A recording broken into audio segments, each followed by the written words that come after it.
खुद परवेज खटक ने अपनी पार्टी का बुनियाद रखते हुए कहा था कि मैं पाकिस्तान तहरीक इंसाफ को तोड़ूंगा। आप सबको इल्म है इसकी अपनी सलाहियत गन्ना तोड़ने की नहीं है।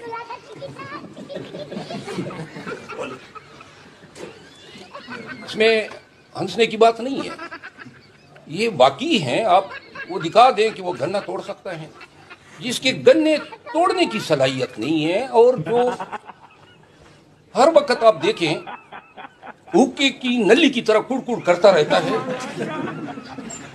और जहरीला धुआं छोड़ता है, और वो जहर उसकी तमाम बातों की डायरेक्शन पाकिस्तान तहरीक इंसाफ और इमरान खान होता है। पाकिस्तान तहरीक इंसाफ इस अमर से बखूबी आगाह है कि परवेज खटक ने पार्टी के साथ गद्दारी क्यों की, और अगर उसने पाकिस्तान तहरीक इंसाफ के खिलाफ अपना बेबुनियाद प्रोपेगेंडा बंद नहीं किया तो पाकिस्तान तहरीक इंसाफ परवेज खटक के तमाम अवामिल जो अभी तक कलेक्ट किए गए हैं और जो भी पाकिस्तान तहरीक इंसाफ में इसके बारे में जानती हैं, वो मुनासिब वक्त पे पाकिस्तान के अवाम के साथ शेयर करें।